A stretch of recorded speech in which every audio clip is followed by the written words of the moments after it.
샬롬 할렐루야. 창세기 2장 8절에서 9절입니다. 여호와 하나님이 동반의 에덴의 동산을 창설하시고 그 지으신 사람을 거기 두시니라. 여호와 하나님이 그 땅에서 보기에 아름답고 먹기에 좋은 나무가 나게 하시니 동산 가운데서는 생명나무와 선악을 알게 하는 나무도 있더라. 아멘. 창세기 강의 48번째 에덴 동산입니다. 예쁜 꽃들이 군데군데 수놓인 초원 위에 우리가 편안한 자세로 앉아 있습니다. 끝없이 펼쳐진 이 초원 곳곳에는 싱그러운 빛깔의 잎이 푸성한 나무들도 있지요. 봄날의 햇볕 같은 따스한 빛이 온몸을 포근히 감싸줍니다.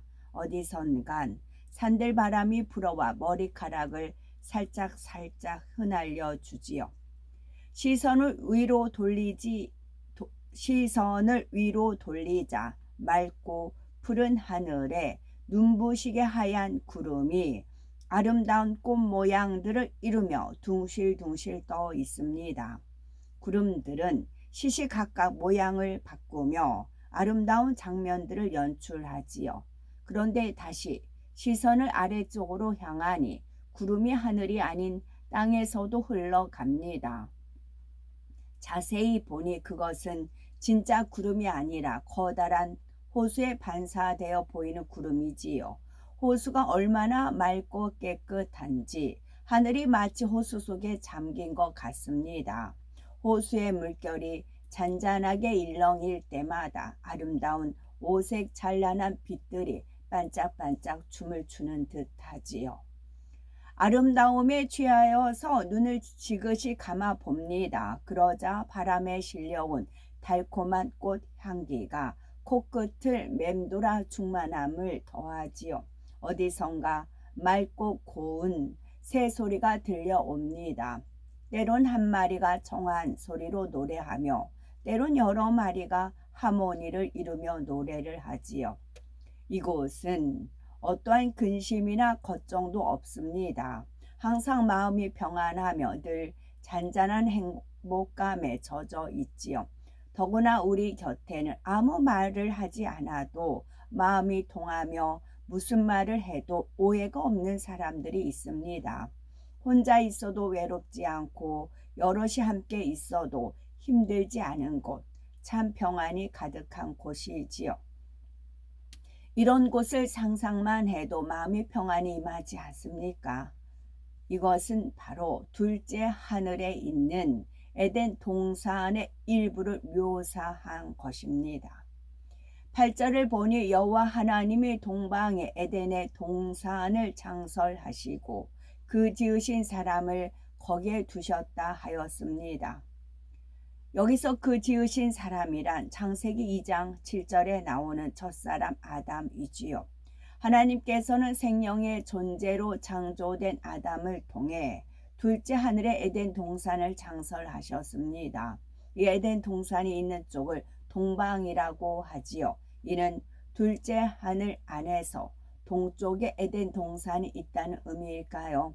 동방의 반대쪽에는 그럼 어떤 공간이 있는 걸까요?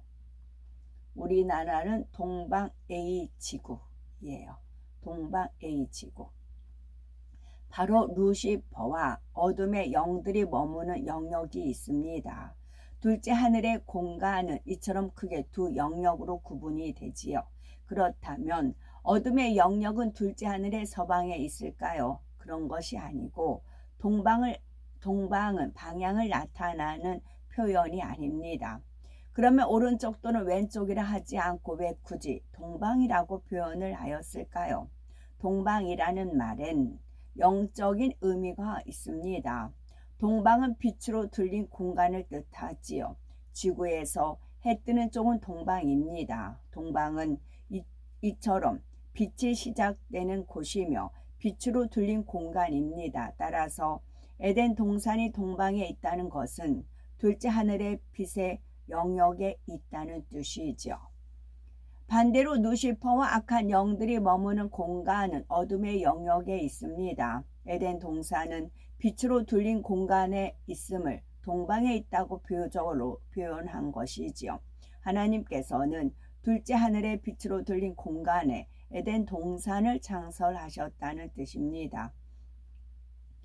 아버지 하나님께서는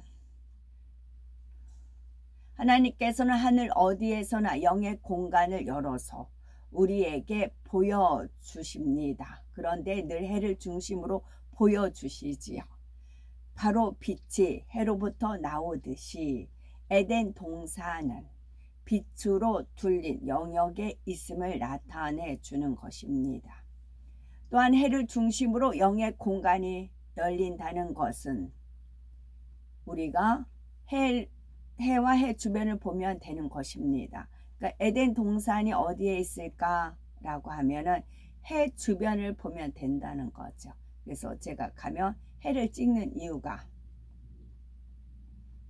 그런 겁니다. 하나님께서는 첫사람 아담과 그의 후손들이 살게 될 곳에 이름을 에덴 동산이라 하셨습니다. 태양계의 행성들도 특징에 따라 이름이 붙여 있지요. 예를 들어 태양의 두 번째로 가까운 행성을 한자로는 금성이라고 부릅니다. 순 우리말로는 샛별이라고 부르지요. 그런데 영어로는 비너스라고 부릅니다. 비너스는 로마 신화에 나오는 미의 여신의 이름이지요. 금성이 새벽녘 동쪽 하늘에서 반짝반짝 빛을 내는 모습이 참으로 아름답기 때문에 붙여진 이름입니다. 이처럼 사람들은 행성들의 특징에 따라 이름과 애칭을 붙이기도 하지요. 그러면 하나님께서 둘째 하늘의 빛의 영역에 붙여주신 에덴이라는 이름에는 무슨 뜻이 담겨 있을까요? 에덴의 의미는 죽음이 없고 평화로운 곳입니다. 에덴은 빛의 세계이기에 죄가 없으므로 죽음도 없습니다. 또한 악이 없기에 다툼이나 분쟁도 없으며 평화만 가득합니다. 이러한 에덴 안에 아담과 그의 후손들이 살도록 준비된 곳이 바로 에덴 동산이지요. 그런데 이곳을 동산이라 표현했다 해서 우리가 가지고 있는 동산의 개념으로 좁게 생각하시면 안 됩니다. 사람들은 흔히 마을 부근에 있는 작은 산 또는 언덕 정원이나 숲을 동산이라고 부르지요. 그런데 한편 꿈의 동산, 어린이 동산과 같은 표현도 있습니다. 여기서 동산은 행복하고 평화로운 것을 비유적으로 이르는 말이지요. 아담을 위해 에덴에 창설하신 곳을 에덴 동산이라고 표현한 것도 이 둘째 의미로 이해해야 되겠죠. 사실 에덴 동산의 크기는 지구와는 비교할 수 없을 만큼 큽니다. 우리가 상상할 수 없을 정도이지요. 에덴 동산 사람들은 죽지 않고 계속 번성을 합니다. 그러므로 첫사람 아담 이후 지금까지 그 인구가 얼마나 많겠습니까? 만일 에덴 동산이 지구에 있었다면 얼마 지나지 않아서 그 인구가 지구를 벌써 채웠을 것입니다. 따라서 에덴 동산은 지구에 있을 수 없지요. 우리가 상상할 수 없을 만큼 매우 넓다는 사실을 기억해야 되겠고, 이러한 에덴 동산의 자연은 순전히 아버지 하나님의 능력으로 운행이 됩니다. 지구는 하나님께서 세우신 법칙에 의해서 해와 달과 별들 사이의 인력으로 운행이 되지요. 그로 인해 지구의 사시와 징조가 나타납니다. 둘째 하늘에도 별이 많이 있지만 에덴 동산은 별들 간에 인력이 아닌 하나님의 능력에 붙들려 있습니다. 에덴 동산의 환경을 더 말씀을 드리면 에덴 동산에는 낮과 밤의 구분이 없습니다. 천국처럼 항상 밝은 낮이지요. 또한 사계절의 변화가 뚜렷하지 않습니다. 사람이 살기에 가장 알맞은 조건으로 온도, 습도 등이 항상 유지되지요. 그래서 기후가 급격하게 바뀌는 일이 없습니다. 다만 기온이 약간씩 바뀔 때가 있지요. 밤과 낮의 구분이 없는 대신 기후의 변화를 통해 쉴 시간과 활동할 시간을 분간하는 것입니다.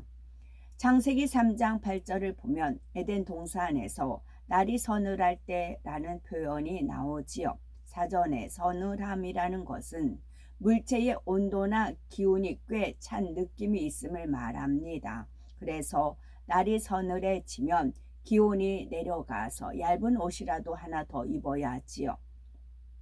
물론 에덴 동산의 서늘한 상태는 이 땅과는 다릅니다. 낮보다는 기온이 낮긴 하지만 포근한 바람이 불면서 쾌적함을 느낄 수 있는 상태이지요. 에덴 동산 사람들은 이렇게 날이 서늘해지면 쉴 시간이 되었음을 압니다.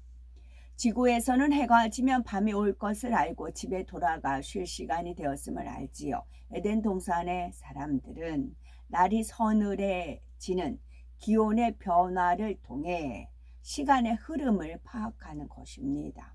에덴 동산은 항상 낮과 같이 밝기 때문이지요. 그럼 어디에서 쉴까요? 에덴 동산에는 개인이나 가족 단위의 집은 없습니다. 다만 아름다운 장막들이 군데군데 있어서 쉴 때는 그곳으로 들어갑니다. 에덴 동산 사람들은 옷을 입지 않고 발가 벗은 채로 생활합니다. 그들은 악이 전혀 없기 때문에 부끄러워하지 않습니다. 나체의 이성을 보아도 가늠하지 않지요. 약간의 빛으로 둘러 있겠지요. 약간의 빛으로 들러 있어서 상대를 이 땅에서도 어린 자녀가 발가 벗은 채로 자유롭게 돌아다녀도 마냥 귀엽고 사랑스럽게 보이는 것과 같습니다. 우리나라에서는 어린아이가 태어난 지 100일 또는 1년이 넘어 기념사진을 찍을 때에 발가 벗겨 놓고 찍는 경우가 많았지요. 그걸 부끄러워하거나 이상하게 여기지 않고 오히려 사랑스럽게 생각했던 것입니다. 이와 마찬가지로 에덴 동산은 악이 전혀 없는 곳이므로 모두가 벌거벗은 채로 지내도 아무런 문제가 없습니다. 그리고 아름답고 자연스러운 것이지요. 천국도 악이 전혀 없는 곳인데 왜 천국에서는 그런 옷을 입을까요? 샬롬, 아멘.